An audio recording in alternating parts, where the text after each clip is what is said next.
Hello and welcome to the two-man power trip of wrestling. I am your host, JP John Paz, and with me today is a former three-time WWE World Tag Team Champion, former FCW Southern Heavyweight Champion, and of course, two-time FCW Tag Team Champion.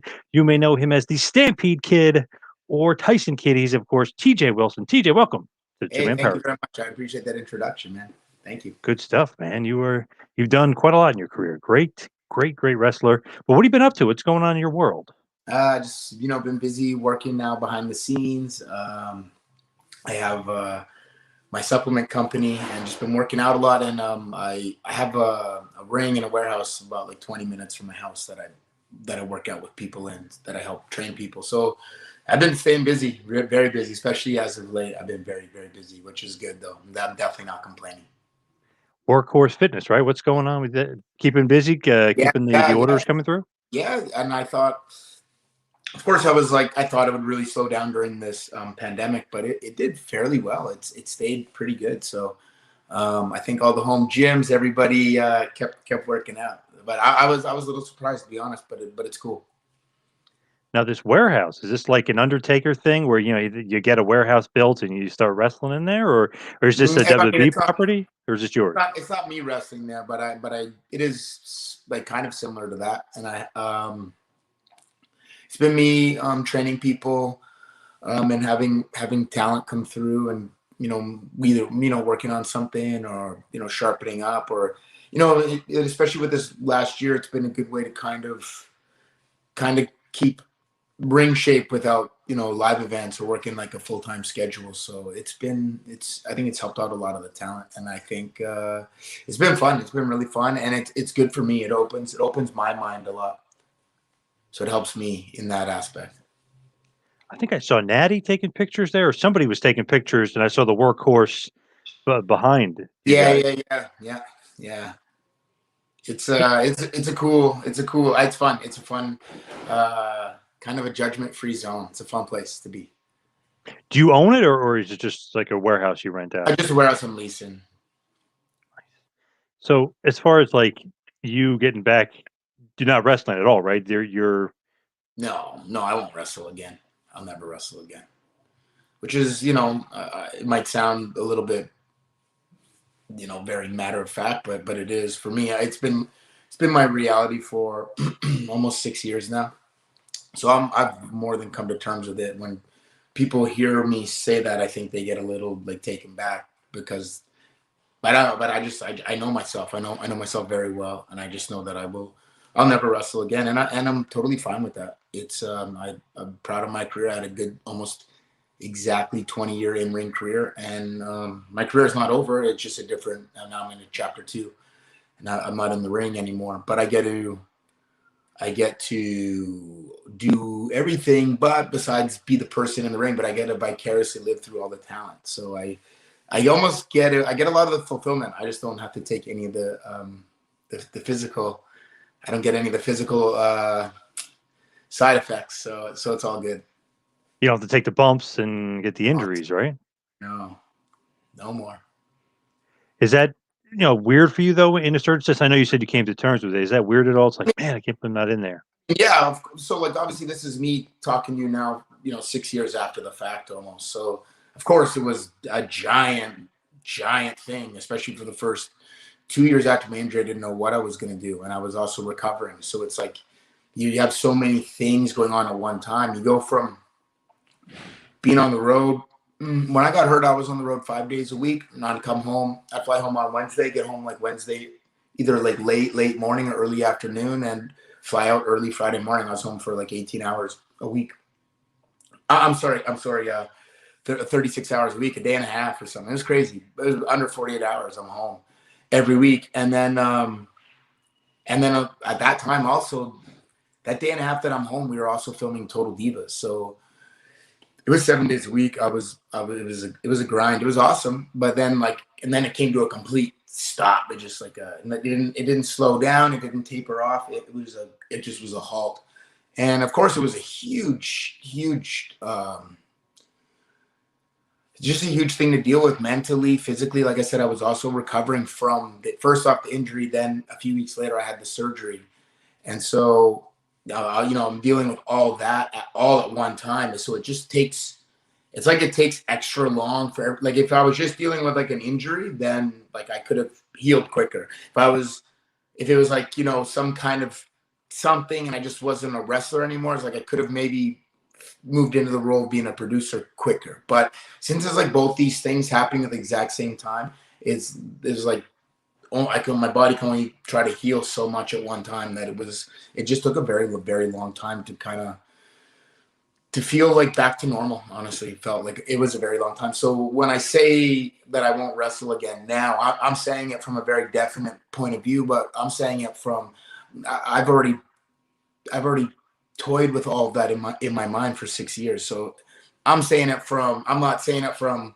where from 2015, right after that injury, I was determined that I was going to try to wrestle again. And then you just start to get told some things, and you're like, well, and you experience a little bit of paralysis. It changes everything. You changes everything in your life, and you realize a lot of things once you experience that. No matter if it's 3 seconds or a few days or whatever. I've talked to so many different people who have so many different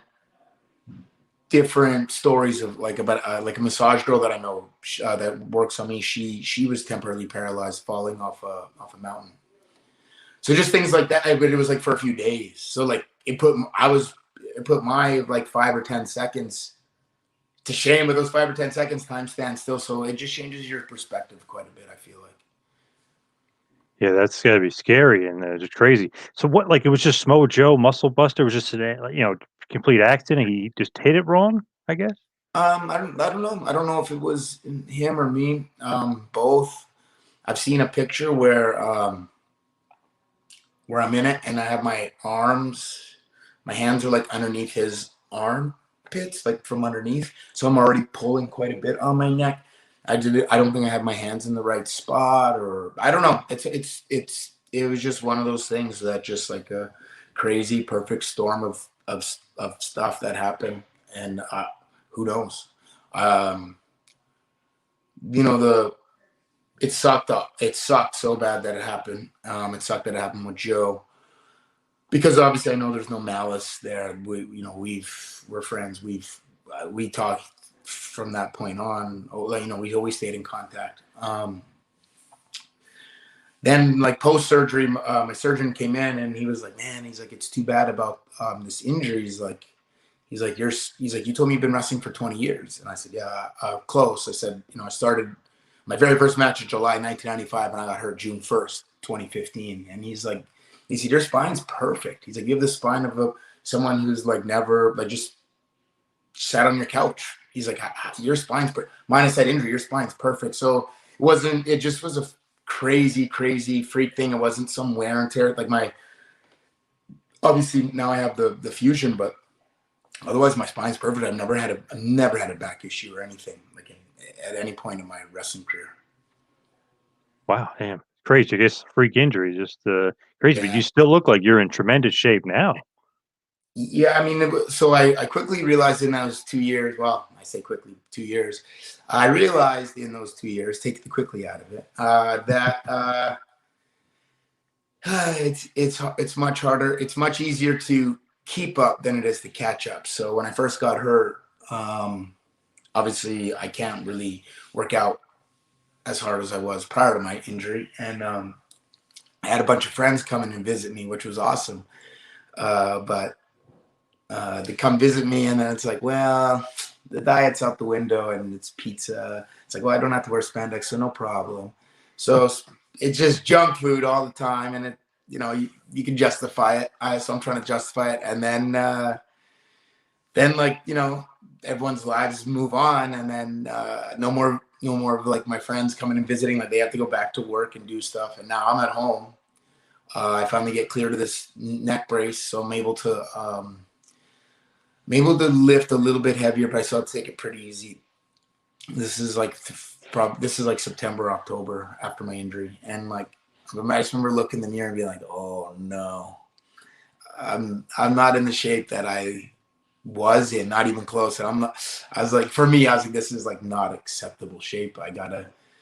I got to work on this. And it took me such a long time. Like, I guess I'd forgotten over the years, just kind of everything blends together and you just kind of like whatever your current, like whatever the finished product is, you just kind of feel like, oh, this is just what I've always been, but it's not. And I forgot like how hard it was to like get to where I was. And then to like now have to start back a little bit. So, I mean, I take my training very, very seriously now, and I stay ahead of it, and I'm not gonna let it I'm not gonna let it pile up and ignore it. The fast food days are over. Yes, sir. They're gone. So in your current role, just a fan perspective, what I hear, it's like, "Wow, TJ Wilson is such a great producer. He produced it. He's doing such a great job with the women." Have you heard like all this positive feedback? Because I've heard nothing but like rave reviews of you as a producer and an agent. Oh, it's very it's so cool to see and to hear people saying that. It's unbelievable. Because I mean, there's not a manual. There's not a manual for this.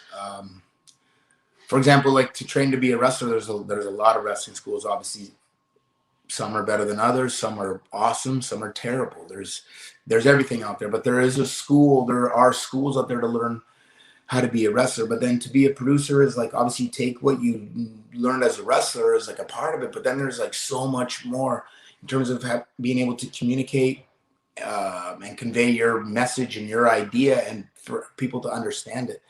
And especially I'm in a little bit of a handicap, I feel like, because I have trained people before. But this is when I was younger, but I could physically get in there with them. And it kind of made things a little bit easier for me. Or it felt like it made things easier for me. I could physically show them or physically do it with them, but that's out the window now. I can't do that. All I can do to try to convey my message to you, I can walk through some things, obviously, but I can't go full out. So it's really helped me. It's made me work on my communication skills and being able to convey like what it is I'm saying. But I remember like when I did take on the role of a producer, I didn't know if I'd be awful at it or like the worst of all time is honestly what I kind of came in thinking I was going to be the worst of all time. So Hmm. I set my own bar really low. So at least I could hop over that one easy and kind of catch up to things. But I mean, I'm going into a room with these guys that like, these guys were all my producers when I was a talent. And it's all guys that I respect the hell out of. Jamie Noble, like I have so much respect for Jamie Noble. Dean Malenko, Fit Finley, Arn Anderson. I don't want to forget anybody. Mike Rotundo, Michael Hayes, of course, he, learned so much from him. I learned so much from all of these guys. Adam Pierce. I'm trying to think. I'm trying to think of who were his producers when I was a talent. Johnny Ace. Johnny Ace. He had me a couple times. He and I have a very good relationship, but it's funny. It's not really talent and producer. We have some other. It's not father son, but it might be some kind of uncle and maybe mischievous nephew or something. I don't know, but we have some kind of other funny relationship. Me and Johnny, very very good one. But yes, him too. He did produce. Anyway, my point being, I came into this room and I know because I've worked with these guys how good they were, and I'd been away from wrestling for 2 years, and I came at one point I'd actually stopped watching because just as tough to watch when I've been wrestling for 20 years. And then all of a sudden I can't do it anymore. And I feel like in that moment it's been taken away from me. It's hard to watch, especially it's hard to watch full time. So I obviously I do have the 20 years I put in, but it's a little bit on the back burner. And now I'm coming in as a producer, and these guys have more years as a wrestler experience than I do. And however many years as being a producer, I'm walking in. Dean Malenko's already been a producer for 15 years and a wrestler for 30 something. I mean, it's just crazy. It's just crazy. So, I mean, I respect the hell out of those guys, and I took a lot of what I learned from them. And like I said, I took what I thought was maybe going to be a little bit of like me not being able to kind of show things physically. I thought was going to really hinder me, but I think me working on my communication really helped, and it's really opened up a lot for me. And I don't know, it's so hard to explain because I honestly don't know where it came from or where it comes from. It just but I have a great relationship with all the talent across the board, men and women. But obviously, lately it's really been with the women over like the last, for sure, over the last year, like straight. Like three, I've had like three men's matches maybe in like a year and a half or something crazy. So is that Vince making that decision? Like, hey, you're doing so good with the women, and we see the women starting to main event, see the women's really starting to step up. We like what you're doing with them. Is that Vince's call? Um, Obviously, like I think everything that ever happens in WWE comes down to Vince's Right. call. So that's a part of it. But I think it's just like it started with like I think they're just putting me in different things. That's what we kind of do, and you just kind of see like who kind of works with who. And I was shadowing a lot of people, like I was saying, Jamie Noble. I worked with all the producers that I worked with as a talent. I worked with as a producer. Like I remember like having matches where I'm kind of shadowing Dean Blanco or shadowing, working with Fit. And so of course I learned a lot with Fit, and I know how much Natty really loved working with Fit, and I loved wrestling Fit, as men, and I'd watch also what he was doing with the women, and just in general, Fit is one of those guys that just commands respect everywhere he goes. So it just, I don't know. Like I said, I took these little things and just all of a sudden one day, I worked with a women's match, and then maybe the next week, and then all of a sudden, like that next week, there was another women's match, and one of the girls was requesting me to be the producer, which to me at that point I'd never heard of. As a talent, I never requested a specific producer, like whoever was assigned as my producer for whatever match. Like for example, at one point Mike Rotundo was kind of like the tag team producer, so he would have a lot of my tag matches. But if I had a singles match, it might be like Ricky Steamboat or something. So but I never like requested a producer per se. I've never been like, hey, like obviously, I mean, I have a great relationship with pretty much with most people, I think, in that I work with.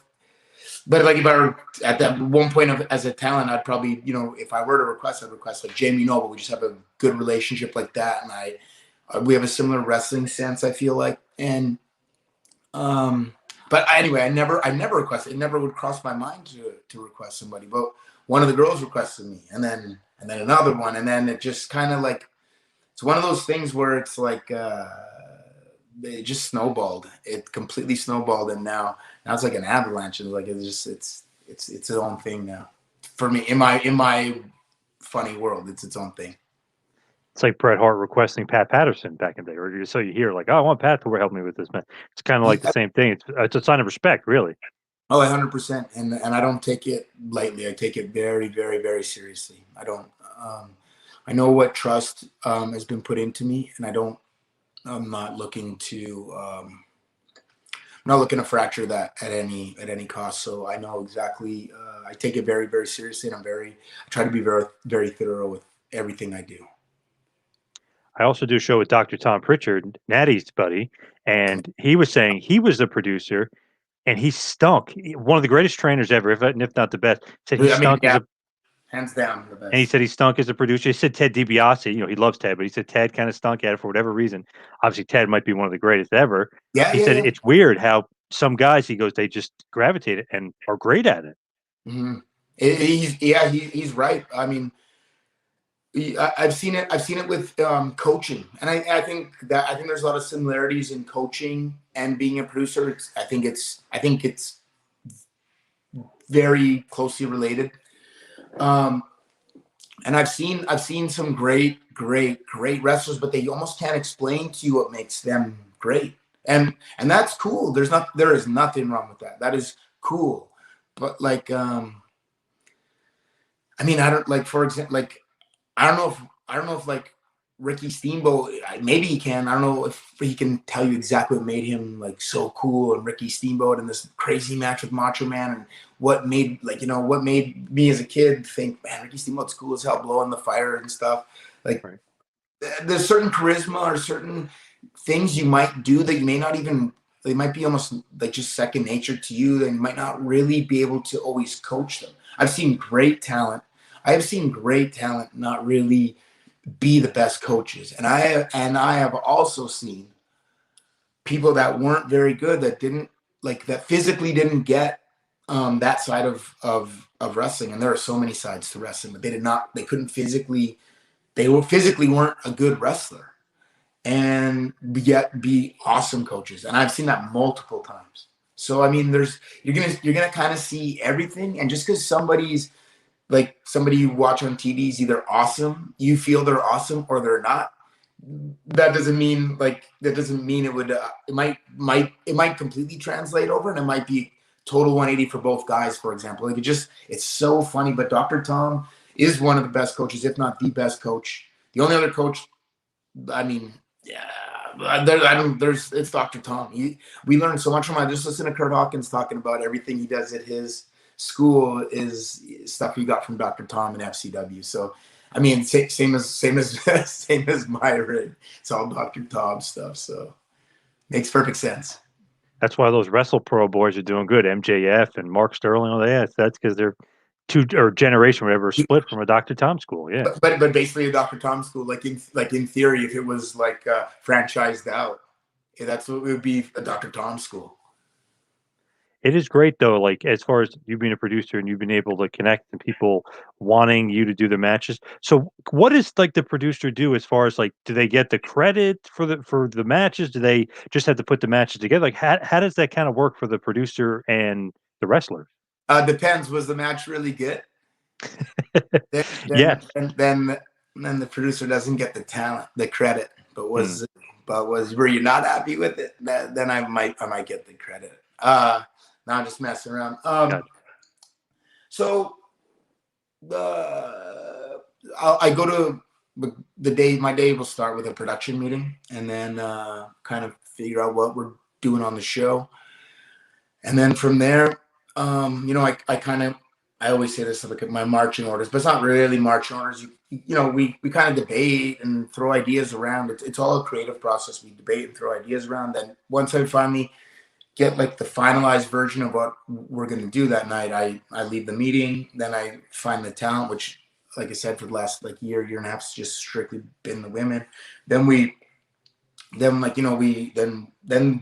me the fun part begins where we put this thing together, and we paint this canvas with whatever we want to paint it with.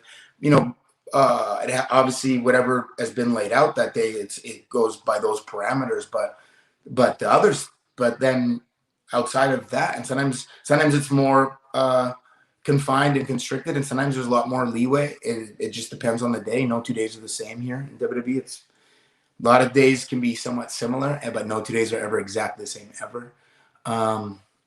And then that's like when it's a lot of like the leeway is that's when I have my most fun. And I think the talent does too. And it's just fun to sit and create with people and try to, like I said, we're starting with a blank canvas. There's nothing on that canvas.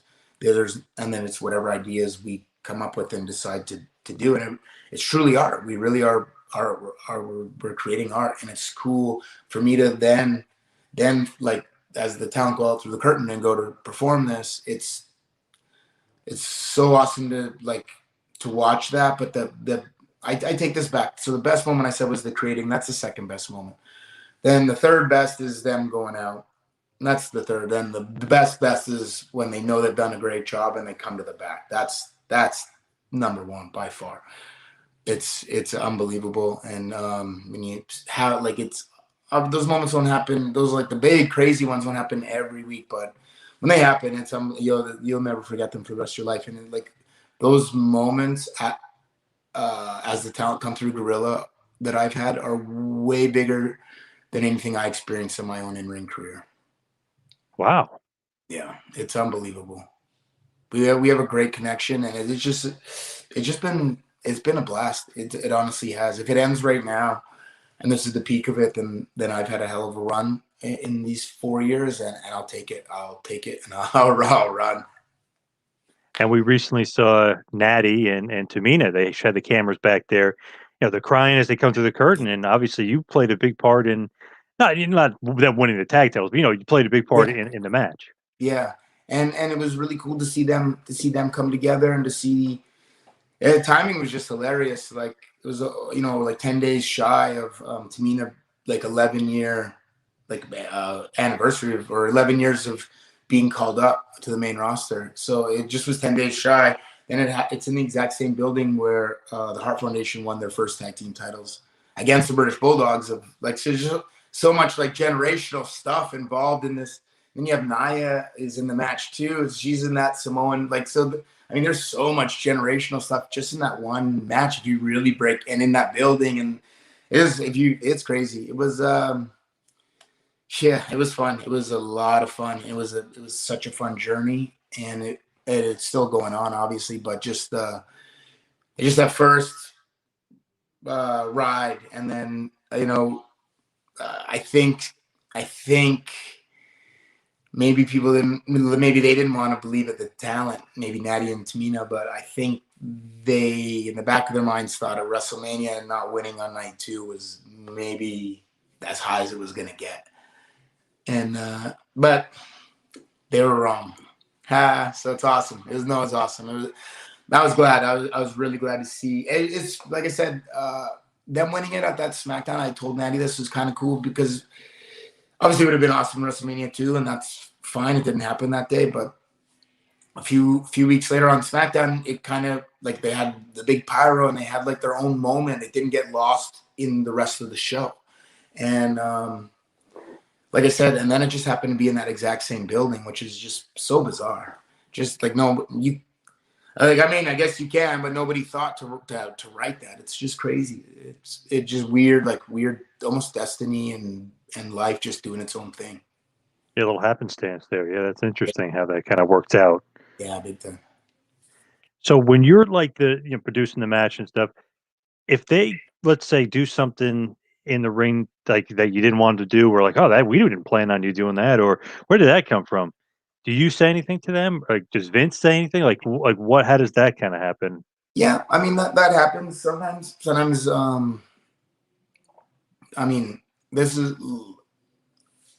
it's like for me, it's hard to rate somebody as a wrestler if they don't have to be here, but they have to at least come through WWE at some point. Just because I've wrestled a lot of places, and I know that like WWE is the only place I've ever been where you can be standing on the other side of the curtain getting ready to go out, and right before you go out in your 3-minute match, you just already lost 2 minutes, or you got 4 minutes added, and then your music hits, and now it's which if you're capable enough, that's fine. But now you're either adding or subtracting on the fly on improv, and you're walking out in front of however many people watching at home and how many people are in the arena. So it's just crazy. So it's hard. Like there's so much of that happens, especially on live TV. There's so much that happens that if there's something that wasn't planned that happens, a move or something, it's usually not a big deal. Especially for the most part.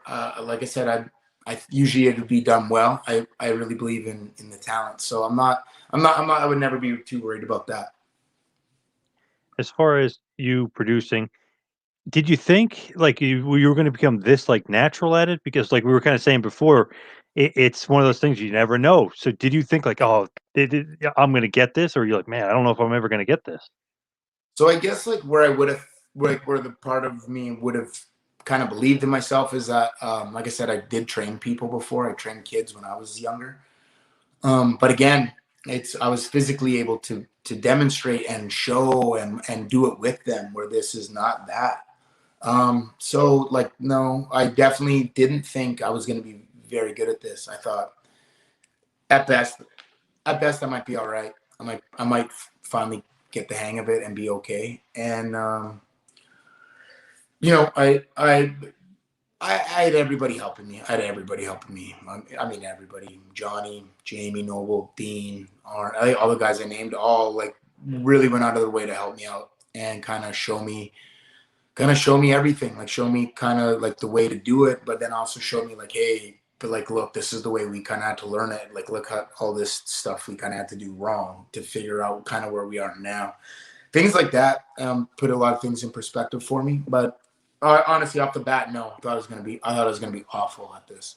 I can clearly remember my first days at Staples Center in LA, and I don't have a match. I don't have any like assignment. That's my first day. I'm in a production meeting, and then I'm just I'm seeing people that I haven't seen. Some of them I haven't seen in 2 years. Some I had never met before, and some, I talk to regularly. So, I'm having all types of different levels of conversation my first day. But I can clearly remember there's it's so funny. It's so funny that how this all ends up snowballing with like knowing the story now, like where I'm at right now. But that first day, it's a women's gauntlet match, and I think like Sasha and I are the last two, something like that. And Sasha asked me something like runs an idea by me and asked me if it makes sense. And the truth is, I was so, like I said, away from wrestling for 2 years that it almost sounded like speaking alien to me. I almost didn't know what the hell she was saying to me. So I just said, yeah, it sounds good. I didn't even really know what I was kind of co-signing, or I was like, oh no, like this, I honestly, so at first I really thought this was going to be really bad. I thought maybe I might end up almost being like an assistant coach or something, maybe at NXT at the PC, something. Honestly, I thought this was not going to go very well whatsoever. And you've settled in, you transitioned very well. Not that Sasha was never great. I mean, she's always been a good wrestler, but it feels like lately, since you're kind of working with the woman a lot and working with her a lot, really stepped up her game. Do you ever get like to yourself, like give yourself a little credit, like, man, these girls are really stepping up big time. I try not to. I don't want to take credit for anyone else's work. I just think some people work well together, and I think sometimes I don't know if it's like I said, like a coach relationship or something. The truth is, I try to get her to do like my matches, like what I think I would almost do in this situation. And then a lot of times she has like her own really crazy ideas that are like I'll just all the girls, honestly, they'll come up with like I'll kind of like we'll be kind of like I said collaborating, and I'll leave them and I'll come back. Like I'll go get some food or something. We'll take a little break, come back, and all of a sudden they have like all this wild stuff. Like I drove to Amway. It was when it's a crazy day because like we knew it was going to be a big day for them emotionally, but it's the day when Bailey turns on Sasha, and I mean, you just never know what people's mindset is going to be. Like, how do they feel that day physically? Anyway, I just remember pulling up to the building, and I saw Naya, and she told me that she wanted to take a power bomb off the ring apron, and I was like, "Wow, what? The what?" But then once she said that, it's like, okay, then like I have so much trust in the girls where I was like, well, where did you come up with this? Like, what? Anyway, and then it was awesome. I love that match. I'm a big fan of that tag match. One of the matches I've been very, very proud of that I was a part of. But I never will take any credit for. I'll never take any credit for the talent's work. I think I think all wrestlers. I think the women just a little bit more than the guys, but I think all of us in general, we're all built on confidence, and I think it's just a matter of keeping that confidence high and just keeping in that moment, keeping everybody on track. And I think so far, so good, so great. To me as a fan, it's like you see the improvement of a Bailey, of a Sasha. Not that they weren't good, but you just see the improvement, and then you always hear that you're working with them. You're doing the Royal Rumble. You always hear that. So it's got to be your influence is definitely helping them. Whether it's like a Belichick Brady thing, you know what I mean, or not, your influence is definitely helping them. There's something, and I don't know, they vibe off of it, and so it's cool. It's unexplainable. I don't know how to. Like I said, so I've gotten better in my communication skills and explaining but this I don't know. I can't really put a word on that. I can't really describe it. It's so I don't know why I don't know why we've kind of figured out this formula. Were you always a fan of women's wrestling, or is this something new and different for you? No, yeah, I've always been a fan. I had a big hand in training Natty and helping her out in wrestling. Uh, both of us helping each other, but I trained Natty, especially up front. And I always enjoyed like teaching her in a way that like at that time for 2001, 2002, I was trying to teach her more of like at that point more of like a men's style, but now that's just the style, which is awesome to me. That's what I love about it. And so I've evolved also as women's wrestling has evolved, and I've always been a fan, but no, I'm not at the level that I'm at now. Now I'm a bigger fan of women's wrestling than the women. I think I could be wrong. But I mean, I really pay attention during the women's matches.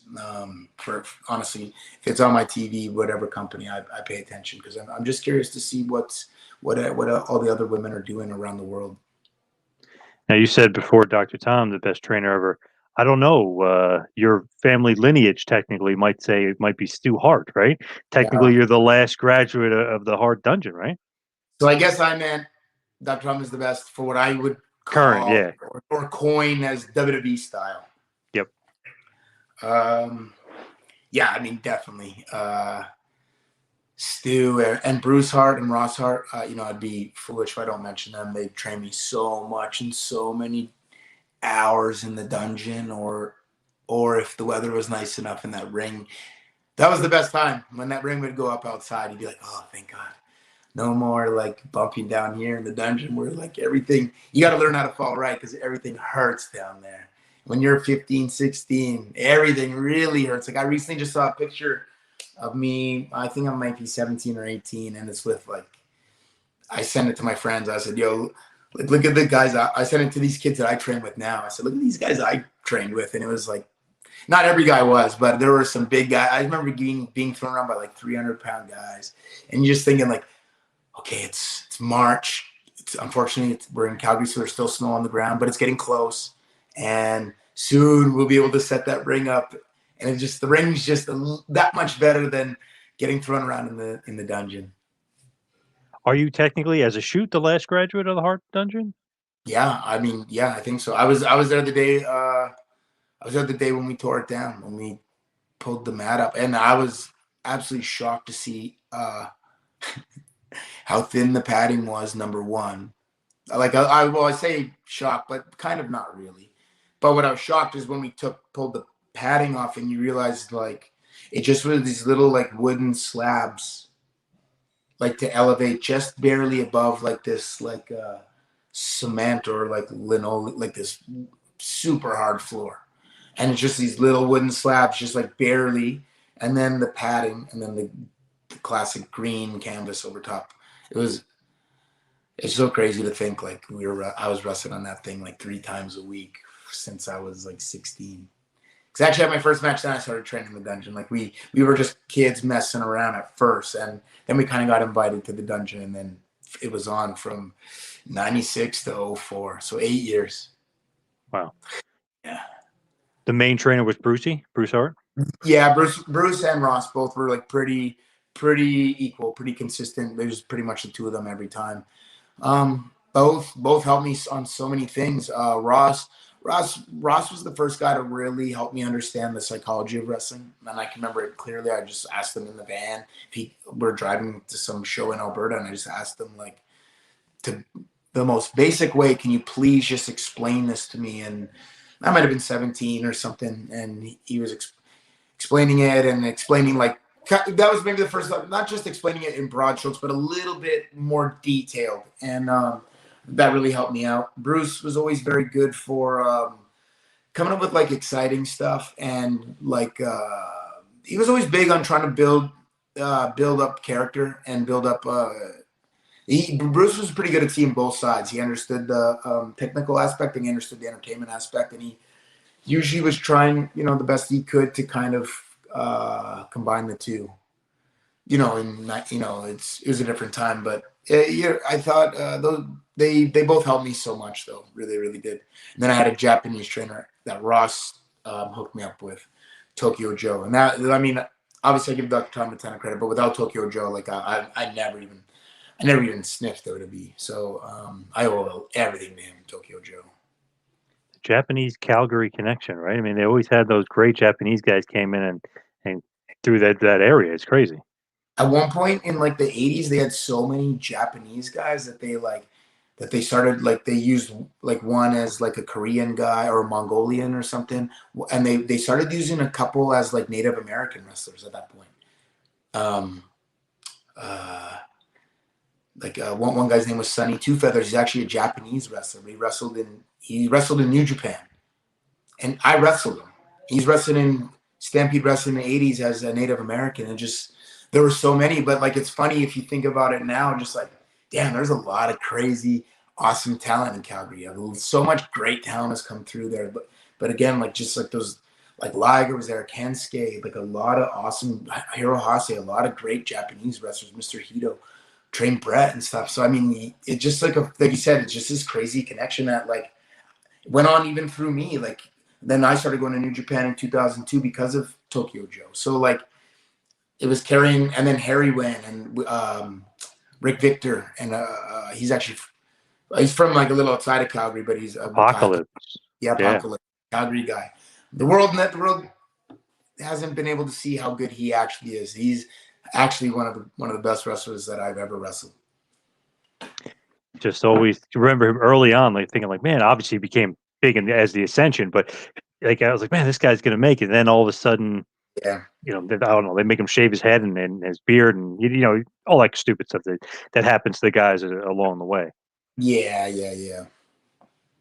So who else was with you? Was Teddy with you? Teddy Hart? As far as Of when you course. were back there training? That's how I got caught up in all this in the first place. We went to school together. We were in fourth grade together, and I like avoided them. We weren't really friends. We were in fifth grade together, and same thing. I think we were a little bit similar, both real small, but I think both very mouthy, trying to kind of offset the size thing. But then, so I always kind of was thinking, oh, he's like the bad kid, and try to avoid him. And the way our fifth grade teacher had the class, like he just had a weird setup. He had two desks beside each other, facing two desks. It was all in blocks of four. And Teddy and I had a mutual friend, or two mutual friends. In the end of the first day, I remember like Ted left, and then I moved my desk a little bit. No, my friend's like, "What are you doing?" I was like, "Nah, I want to get away from him. I think he's trouble." So I moved my desk. My friend moved his desk. The other friend moved his desk. The next morning, Teddy came in, saw like his desk a little bit off to the side. Then he's like, "Man, I think the janitor messed up and didn't push my desk back in." Then pushed his desk back into this little square, and I was like, "Well, I guess I can't get away from him," and like just gave in. And then he kept inviting me to his house and told me he lived in a gym. And when you're 10 years old, a gym isn't like a workout gym. A gym is like a gymnasium with like in Canada with floor hockey nets and basketball hoop.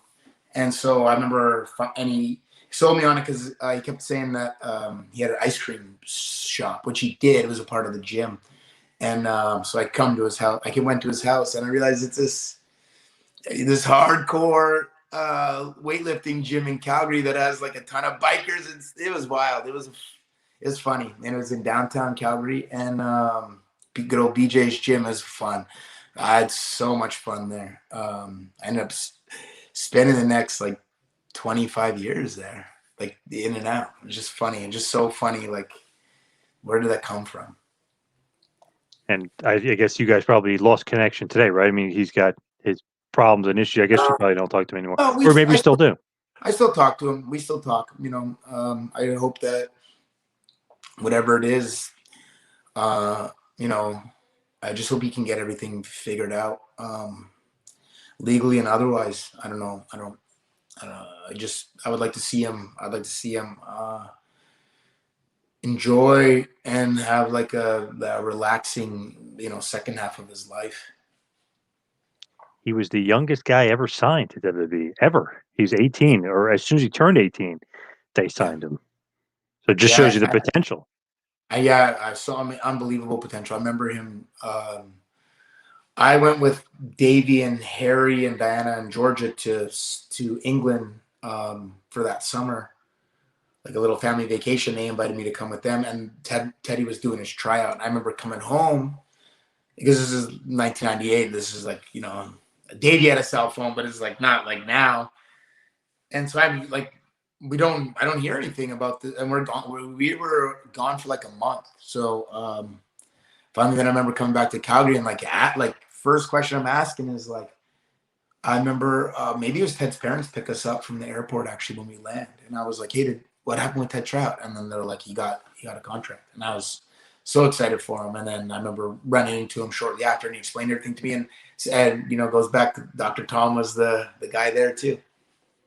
Yeah, just crazy. And I remember 2003. Obviously, he had his problems and ended up getting released out of his contract, and maybe he was too immature and all this other stuff. But Bolo's potential. But 2003, I was at a Ring of Honor show in Philly, and you wrestling Teddy at Glory by Honor in the little crappy Murphy Rec Center. You were at that show?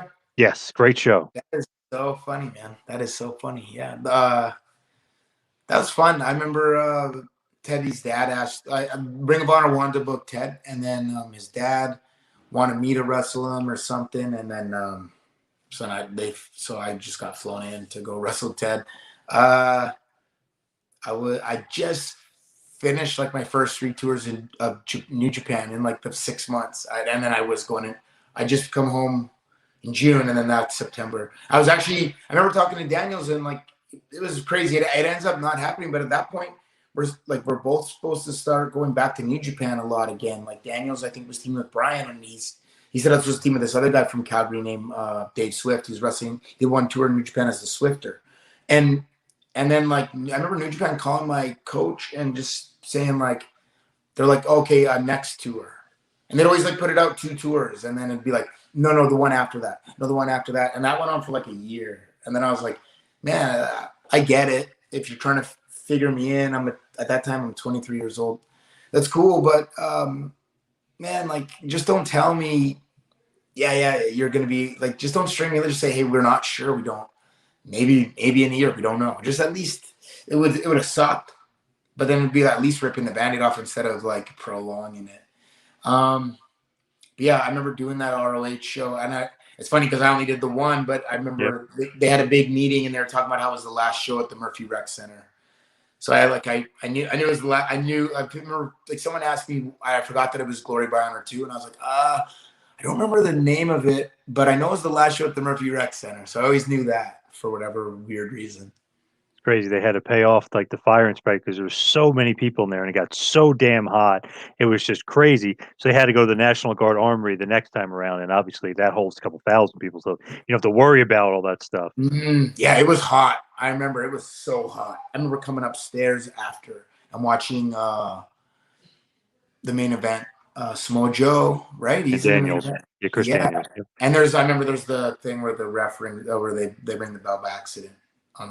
Anyway, I just remember like standing up there watching through this curtain or something, or from the back or whatever, just being like, "Oh my god, it is so hot here! I can't believe how hot it was." That place was it was a horrible place, but that's what happened. Such a cool atmosphere, though. It really was. The fans were awesome, unbelievable. It's one of those things, like even the ECW arena, if like people have not been there, it's like it's not that great. You know what I mean? I went there just to hang out. I think Hawkins was doing a show, and I just was hanging out with him in New York. And we went up. It was at the arena, so that's the only time I've been there. I think there was a convention earlier in the day, but I'd never been there before, so it was like it was cool to at least step foot in it. I've never wrestled there, but it was very cool to experience it a little bit. They cleaned it up big time. Back in the day, it was a mess, but they cleaned it up. Imagine, man. But as far as you getting signed to WWE, I mean, we mentioned Teddy. How did you get signed? I mean, they had to have their eye on you for a long time. Yeah, there would be funny little contact here and there, but nothing ever really. Like I remember, I ended up getting signed in the fall of 06, but I remember one time Harry texted me and was like, "Hey, WWE wants to talk to you. I think they said they want to like offer you a developmental deal. They can get you a developmental deal right now if you want to do it." And I was like, "What are you gonna do?" And he's like, "Well, I want to still wrestle in Japan a little bit more." I said, "Okay." And then I was like, "Well, maybe I should go to developmental and see what kind of develops there." And then like never heard back. It was funny. So, but then so it'd be like you said, like somewhat on the radar, but not overly, and it would kind of drop off. Anyway, I'm trying to think. Oh, we went to Hall of Fame with Brett, WrestleMania 22 in Chicago. And that weekend, Harry got signed. And then Carl DeMarco was talking with myself and Natty. He was talking to me. Natty was actually recovering from, she torn her knee in Japan prior, in the fall prior to that. And so Carl was talking to me about a possible tryout, and and I remember he was calling me and stuff after, like we had a good talk at WrestleMania that weekend in Chicago, and then he called me a few days after and was talking about, I put together some highlights. He said they were good. He liked it. He just said that it's a bit of a hard sell because of my size, but he said like he asked me like, can you stay busy this summer? I said, yeah, no problem. I said, if you want, I can go to England right now. Probably I have a good relationship with Brian Dixon at that time. I could probably call him up and head over there. And he said, yeah, that'd be good. Like, it would look like I'm busy and it looks like I'm doing a lot of. I said, yeah. I said, man, I'll go. I ended up being there for 9 weeks. I'm there for 63 days, and we did 56 shows. We did so many shows.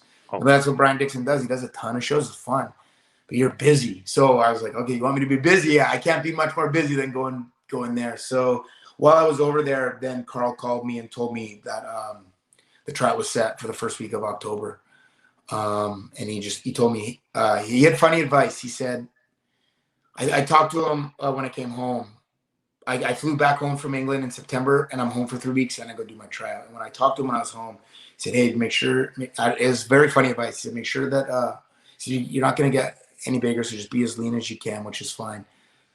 He's like, be as tan as possible and out wrestle everyone.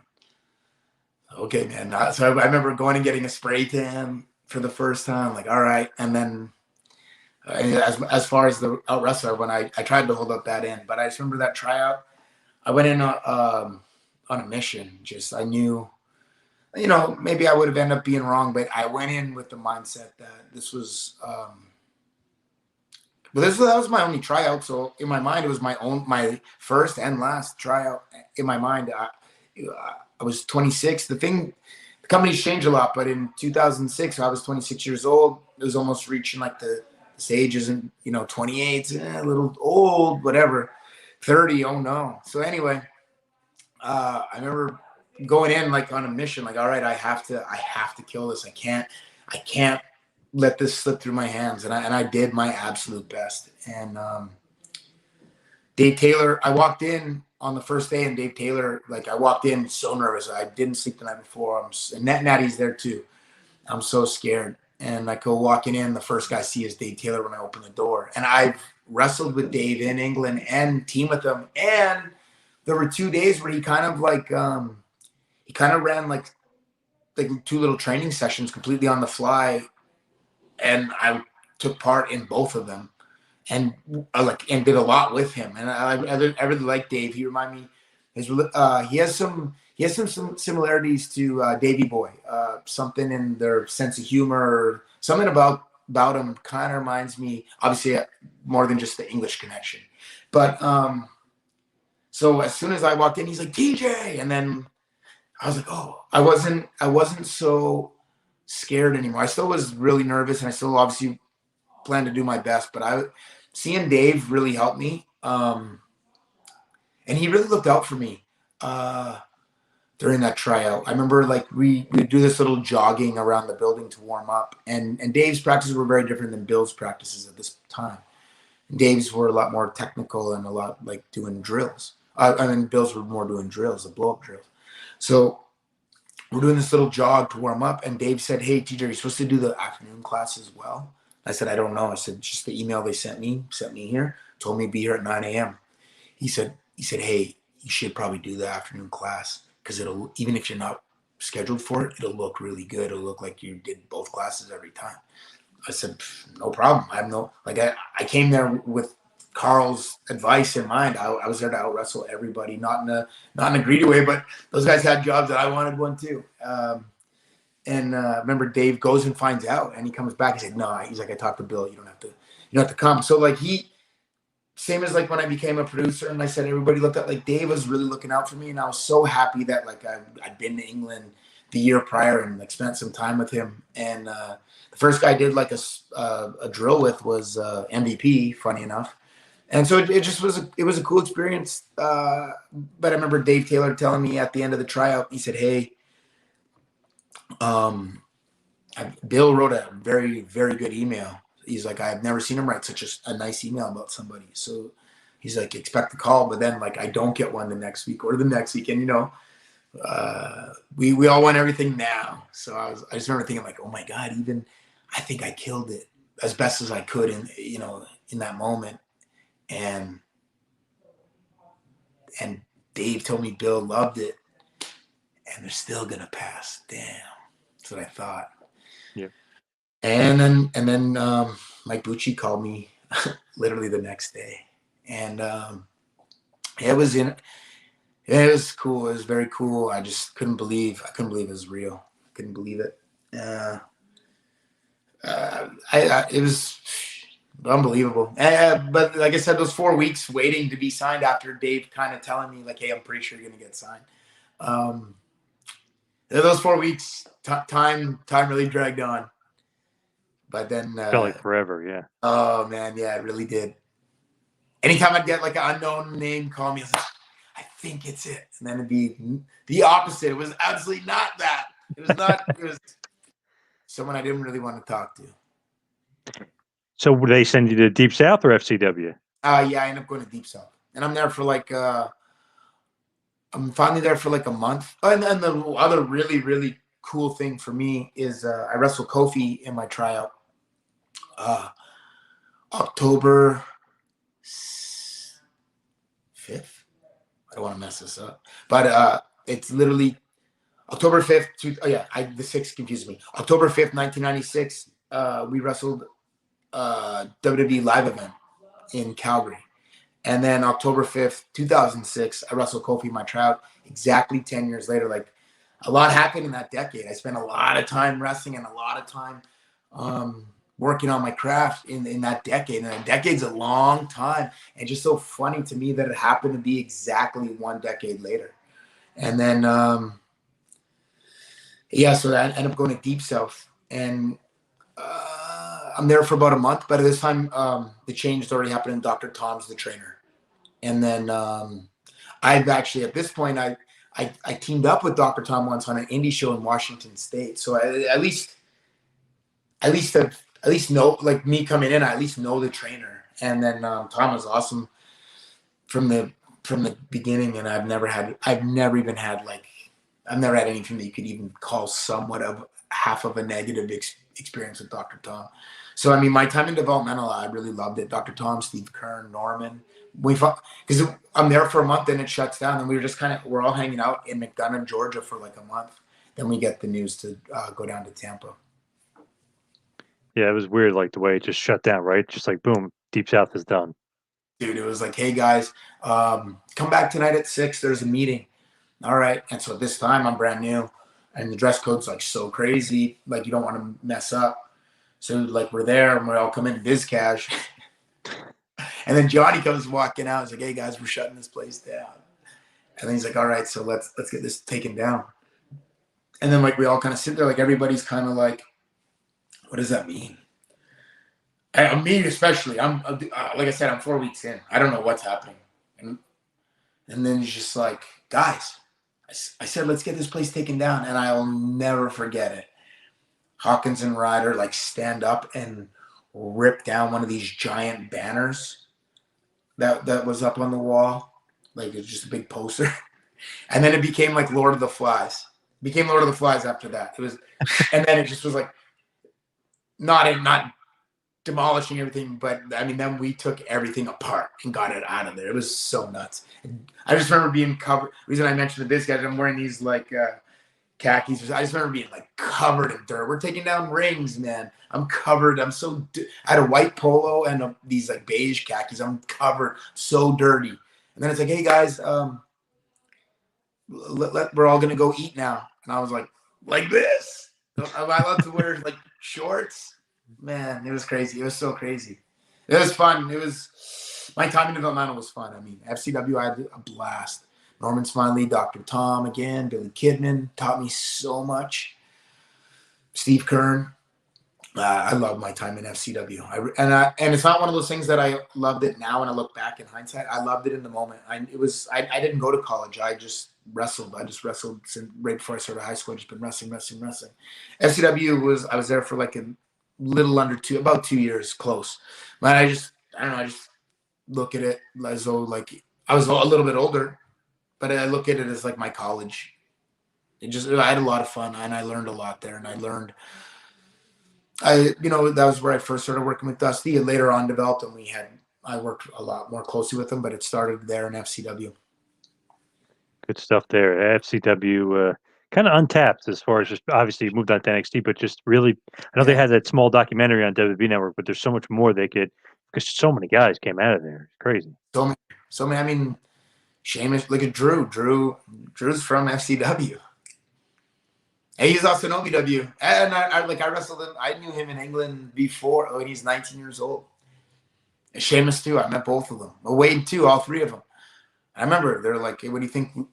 Like, what do you think we have to do? I only kind of met Wade like my last day there before before I left for my tryout. But I knew Sheamus and Drew. I was with them a lot, and I was like, guys, like, all you have to do is just be seen. Look at how tall you got. Like, look at what you guys look like. You guys are, and they're like I said, Drew's 19 at that time. I'm like, dude, you're gonna be more than fine. Believe you guys are, and they're very talented. On top of that, so it's easy. I knew like, okay, once you guys are seen, you'll be all right. And then I remember Sheamus calling me. I was in McDonough, Georgia, and Sheamus called me and told me he got offered a contract. I can remember clear as day Sheamus calling me. So it's very funny. That's great. But when you get called up and you're going through FCW, is that like a Johnny Ace thing? You get called up and here's the plan we have for you. Like, how does that whole thing like go for you? How does that come about?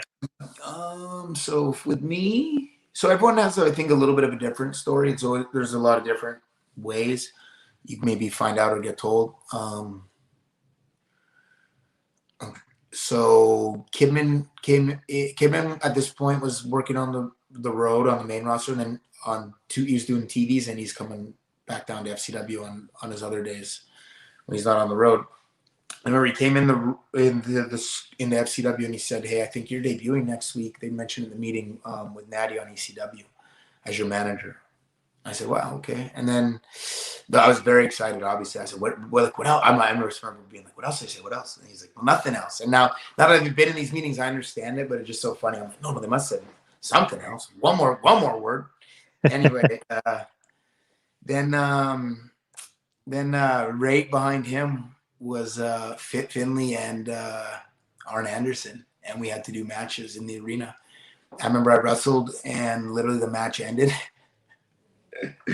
I wrestled, and the match ended, and the second it ended, they both like stood up and said they hated it. I was like, Messing with you? no, they were serious. They didn't Oh love the wow. match, and I'm just laughing because like an hour prior, I'm getting told I'm getting called up. Now these two producers just told me that this match sucked, and I was like, huh? And I just was like, oh no. I remember thinking, I'm not getting called up now. Like, that's over. And then that night or that evening, one of the female writers at that time for ECW called me and said, hey, so we're gonna bring you to the TV this week. And I just remember in my head thinking, still, even after they hated my match today, like, damn, she doesn't know yet, is what I thought. But I was like, oh, okay. And then I remember I get to TV on that Monday. We're in Oakland, and Arn Anderson calls me into the ring and in the day, and he told me, he said, "Hey, I want to see you get some heat on a guy." He's like, you're not a big heel, so I want to see like how like what does your aggression look like? What do you show me? Like, make me believe. So okay, and I wrestled TJP that day, and I knew him from before from MLW. We wrestled, and he was in New Japan. We never wrestled each other there, and we never were on the same tour, but we just missed each other a bunch of times. But we knew each other, and we wrestled each other, like I said, in MLW. And I remember telling him like, "Hey man, I'm sorry in advance. Like I have to. It's going to be kind of stiff, but like I have to." undo something that he didn't enjoy on Wednesday. So anyway, we had this little match, and Arn loved it, and he was like, "Hey, okay." He's like, "Okay." He's like, "I can easily work with that." And then a few weeks later, I wrestled Fit on my first loop of live events, and I was super nervous, again, he was the second producer that day that hated the match. I remember thinking like, "Oh no!" And then Fit came back and he loved it. We had such fun matches, and it was like so much of it would just be on the fly. It was so fun. I love wrestling Fit. One of the best wrestlers ever. He's so good, and just I don't know, just his instincts are second to none because none of it's like really planned. So he's just going off instinct. This guy, he's unbelievable. Definitely one of the best, one of the greats. Definitely. Terry Funk always says one of the best wrestlers ever. Fit Finley. Really, So that's pretty funny. yeah. I mean, he's right, but that's so funny. As far as like putting the Hart Dynasty together, were you excited for that? Because obviously Harry's got to be your buddy, and Of course. Natalia, obviously. Yeah, and my very first ever match is I'm a team with Harry against Teddy and his brother. So like now it's come full circle where now we're a tag team, but it's on SmackDown, it's on ECW. Eventually we're on Raw. We win the tag titles on Raw. We're on pay-per-views together. Like it's just crazy. It's you can't. If you told me that after my first match, I would never have believed you. Like there's no way. And then you know what? Maybe I was so naive when I was 15. I might have believed you, but if you told me that when I was 20, I wouldn't have believed you. I would be like, no, I've seen a little bit now of this. I understand it doesn't. I would prefer it. It is a little story that I could write out like that. And me and TJ Wilson and Harry Smith go on to WWE and win the tag team titles managed by Natty. Yeah, that'd be perfect, but it's not going to happen that way. But then it did happen that way. So Right. it's very funny. It's like if you told 20-year-old me, 15-year-old me might have believed that, but 20, no way. So it just is funny that it does end up happening. It's crazy. I don't know. There's so much weird stuff that feels almost unexplainable sometimes. That a lot of things almost just happen. I don't know. Obviously it doesn't, and it's all about like that preparation, meeting hard work, meeting the proper time. But it just happens. It seems a lot. With that, as a fan, you're always like, man, that's awesome. You win the tag titles.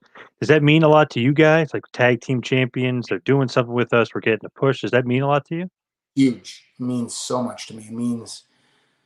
And it should mean something to everyone, but it means that the company is saying, hey, like these guys are valuable. There's some either these guys are valuable and we want them to be represented as such, or we see a lot in them and we want you to also see that we see a lot in them and this may help you, or whatever the mindset is. I never sat and actually discussed what the mindset, but definitely it's definitely a compliment. It's someone saying, hey, like okay, you didn't actually pin the person and win this, but you did earn it. You didn't.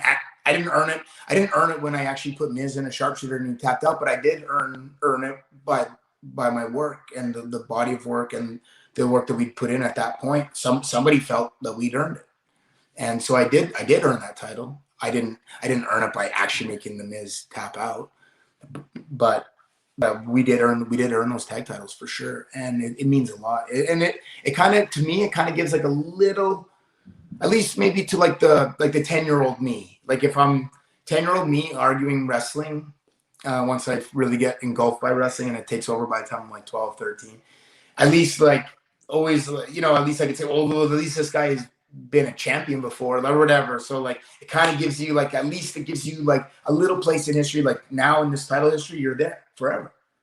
So it definitely means a lot. When you guys are the champs, do you expect a long run or not really? You just don't really know. Yeah, you don't really know, and I say this to talent a lot. When we won them, I try to go in with the mindset of like, okay, just enjoy this moment, the moment of winning them. Just enjoy that. It's always a cool moment, and just know that like, hey, even if the plan maybe is to have this for like 2 years, that might change and you might be losing it the next night. So like, I always try to like, especially when I win it later when I win the tag titles with Cesaro, I went in with the mindset of I thought we were losing right away the next night, right back to this was what I thought. And nobody told me that. And I just thought that, and I was like, and I was totally cool with it because the Usos, they're awesome. And I've always been a huge fan. I mean, whatever, when we end up losing a New Day, I'm totally cool with that too. So I went in with the mindset, especially that second time, the time with Cesaro, was like, okay, if we lose this the very next day, it's totally fine because it's happened now. So it's like I said, that little record book, whatever it is, like it's in there. It's good. It's a little validation that it was 5 years later for me. Felt like some validation. So now it's in there forever. If we lose these tomorrow, I'm fine. I'm cool. And you and Cesaro, another great team, and obviously you and him beat the Usos. You guys won the tag titles and won it twice, really. But you Yeah. guys, another team is like, oh, where are these two guys coming from? They're from two different worlds, and then boom, No. awesome team with great chemistry. Thrown together.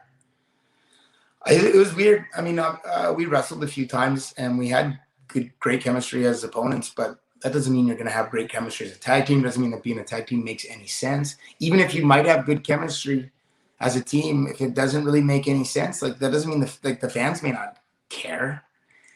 I mean, and just like you said, like we're both non-Americans from totally different parts of the world. But the fans, I think, felt for sure with Cesaro like he was underutilized. I was at least coming off that last little, not last, but I was coming off that NXT stuff, which not everyone had seen, but some eyeballs had seen, some people had seen it, and I was getting a little traction with that, with the 2 takeover matches, and then I'm paired with Cesaro just randomly. But we had a triple threat match with Dolph in Liverpool that I always kind of look back to and wonder, like, did that spark something in somebody's mind? Because we did, like, in that triple threat, we did a couple like inverted like tag moves, like not on purpose or whatever. Yep. And so I don't know, like, was that part of it? I don't know. But I just know that I saw a graphic on Sunday night or Monday morning on Twitter. It was a tag team gauntlet match, and it was all of a sudden I saw like myself and Cesaro beside each other, and I knew we were in a tag team the night before. So I was like, so we're beside each other. So I'm assuming we're the team here. Okay. And I remember we didn't talk a lot about like little spots and stuff that day. We just kind of like worked. It was fun, and we just had like an instant chemistry. And I think then the next day we were also a team, and we wrestled New Day.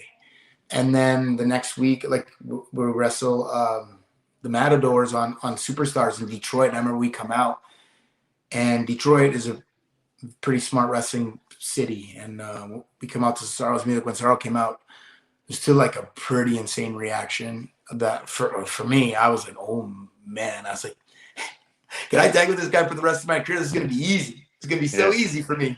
It was so easy for me. He's definitely the quarterback. A lot of the times, putting a lot of things together. I'm that way too, but I have no problem letting someone else take charge. So like he was like the perfect tag partner for me at that point in my career. Myself and Harry, it was very cool because we're both coming up together and kind of experiencing WWE together and experiencing success in WWE together. Like Harry and I also have we're very proud of.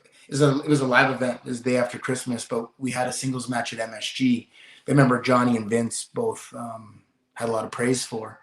I was very proud of that because, first off, I knew what kind of matches I've had with Harry throughout these towns in Alberta, that I want to show that to these cities and to this wrestling world. And Owen and Brett wrestled each other at MSG, and I know Brett's wrestled Jim there, and there's all these cool Hart family things, and we've teamed with Brett. We've teamed with Brett at MSG. We did a 6-man tag, and then to wrestle each other in a singles match. It felt cool to have a proper singles match at MSG. It's the world's most famous arena, and to be able to say that you wrestled the guy that you started your career with in your very first match as your tag team partner, it's just awesome. I wouldn't trade that for anything. That's awesome. And not to just talk about me, but for a second, I was at that 6-man and I was at WrestleMania 10. So I'm at all these shows that you're on. Crazy the way it worked out. The 6-man was so funny because there was, I think, a tour in Europe going on. So some of the Nexus guys were there, and they sent the 3 to the MSG show. But then it's like me. So Nexus at that time is like outnumbering everybody, but it's like it's three guys. It's Tarver, I believe, Otunga and Heath, If I remember correctly, yeah. and then it's me, Natty, Harry, but also Brett, but also Jerry Lawler. Maybe some. I was like, yo, there's like six of. There's 5-on-3 out here. Like the Nexus. It just was like that. I remember saying that to Harry when we were out there, just like laughing to myself.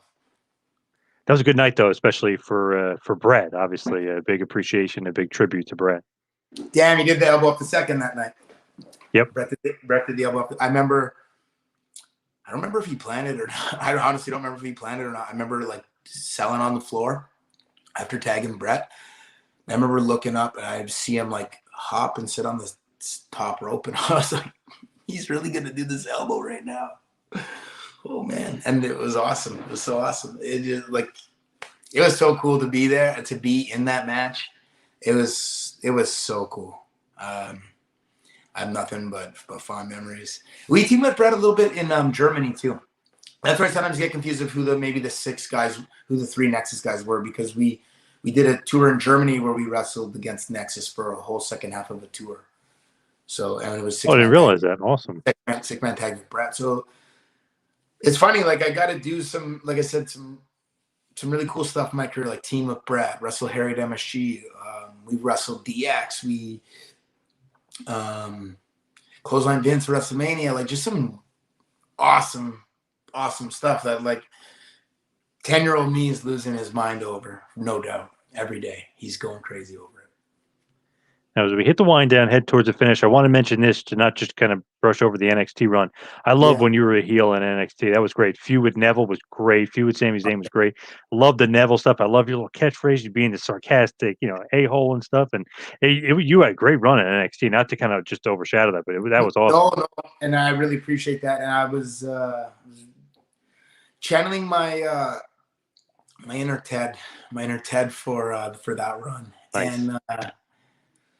And Natty was she's my wife at that time as well, but she's kind of playing the role of Ted's mom a little bit, of like I come in like the Tasmanian devil and cause all this stuff, and then she's like, no, he's okay, he's just having a bad day or whatever, right. And trying to embarrassed, but trying to make excuses for my behavior. So it was so fun. That stuff was so fun.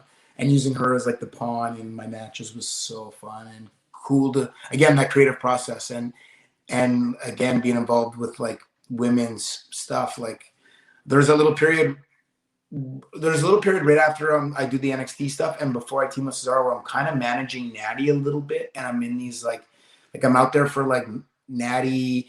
It's so weird that when I first come back to Raw, it's I believe it's Layla versus Rosa Mendez. And Natty's managing Rosa, and I'm also out there like managing Natty, who's managing. It's real crazy. And I remember, so I pulled up I came out, that's the first time I come out on Raw with the headphones. I came out with the headphones and my phone, and I was like, I don't want to get in trouble if they see me watching YouTube or something. So I was like, okay, what I'm going to do is this. So I sat on, no one told me this, but I go sit on the steps and I'm watching the Fatal 4-Way match on my phone on the network. So I knew like a worst case, I can't get in too much trouble because at least I'm watching the network. So, right. Yeah. But yeah, like that. So my point so then I was in this weird, like girl world. I kept saying I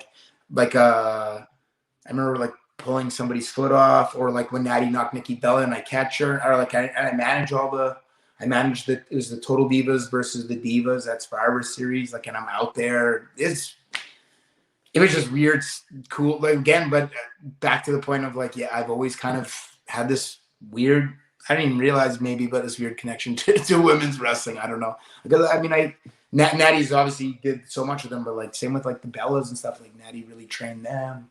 So it's just very interesting how it all kind of ties in together.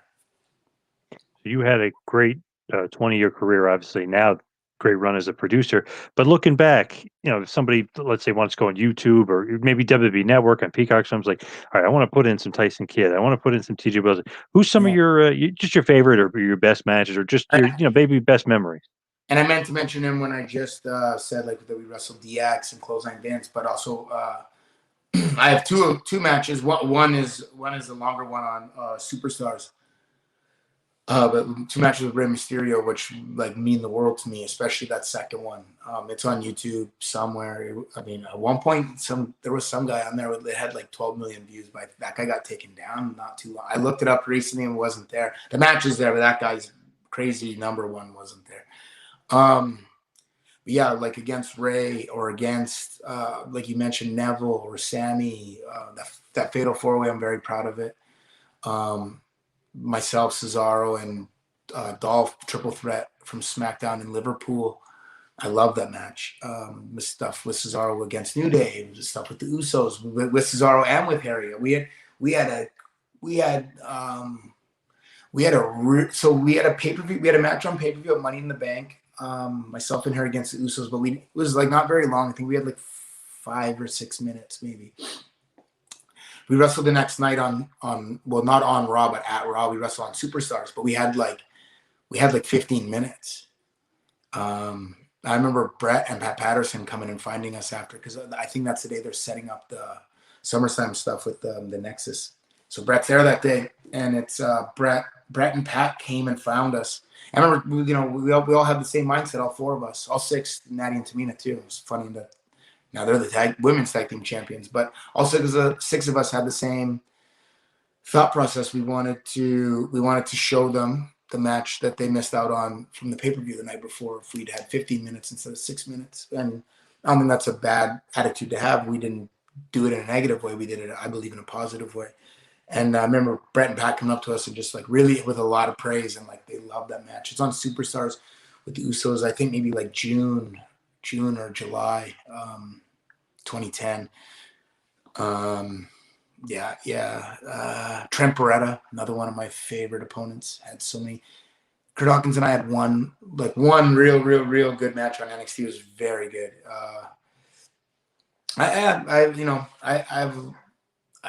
Sometimes I come across like random matches that either I don't remember as much, or the match where her and I win the tag titles is a lot of fun. The crowd's like really hot, and Big Show and Miz did a hell of a job for us, and that whole like finishing sequence, I'm very, very proud of, and a lot of it's Miz's call, but it was some great stuff. I feel like that still holds up. As far as yourself and Workhorse Fitness and everything, where could everybody get it, reach it, and just give us all the information on that, just to get the plugs out there? Yeah, so on Instagram, it's at Workhorse Fitness Products. The website is workhorsefitness.com. And, I have that's mostly pre-workout, BCAAs, fat burner, protein, and apparel, clothing. We're always working on stuff, but a lot of our stuff at one point, like a lot of our clothing stuff was like coming from New York. So like during this pandemic, like a lot of it was so hard to get certain things, and I get it. It's totally fine. But so yeah, it's cool. It's just been growing, and we just been it's just a learning process and kind of figuring out day by day, and then my Instagram is at TJ Wilson 711, and my Twitter is at TJ Wilson. I had to add the 711 because I couldn't get TJ Wilson on Instagram, but 711 is my birthday, so it just happens that it's a pretty easy number people know. So I thought you were going to say you love those 7-Eleven hot dogs. That's what there's a period of time as a kid that going to 7-Eleven at lunch and getting a big bite was definitely the thing to do. So yes. So what's next for you? What you getting on the road again? As WWE's getting on the road again? Yeah. I'm getting ready to head back on the road in July. I think everybody's pretty excited about it. I've not been on a plane in over a year, which is bizarre coming from my world, but I think we're all looking forward to it. I think everybody's excited. I think the fans are excited. I think we're excited to have the fans back. It's gonna be cool, and it's just gonna be fun to see. But it's like this. I feel like this time that we've had this last year, like, is a time that I'll never forget. It was like some of the most special time, and we'll see what like the future brings. But like we're like, it's like we almost forget that for like how crazy in WWE how crazy our lives were before this pandemic. Like now we've just been in Florida for a year. And from my house, like before the tapings were 90 minutes, then it moved to another place that was 90 minutes, then moved to another place that was an hour. Now I moved to a place that's 30 minutes from my house. So like we're about to get, and I know other people are flying in weekly, but we're about to go onto that crazy where like you're in different time zones for production meetings, and Raw locally or SmackDown locally will start, when we're in the West Coast, it's 5 o'clock. For the last year straight, it's all been, we're in Eastern time zone this whole time. It's all been 8 o'clock. We're about to move. It's one day it's going to be 5, one day it's going to be 8. And we have to like, we were at like such, we had it down to such a system. We almost have to I feel like everyone has to almost be reminded of these types of things going forward. Crazy. But we're excited. Everyone's excited for sure. So there's that. It's awesome to get back out there, get back on the road finally. Yeah, and just man, I can only imagine. I know we saw it at WrestleMania, and you see it. I'm a big NBA fan. I see it watching the playoffs or watching UFC. You just see the fans, those sold out fans, those arenas that have the sold out fans going crazy. They're so excited to be back. So it's a good, it's a mutual partnership. Yeah, it's awesome to finally get the fans back and man. get things rolling again. But TJ, thank you so much for all the No time problem. tonight. Really No, appreciate it. my pleasure, man. Thank you for having me. It was a fun chat. I really enjoyed it. Thank you. Appreciate it.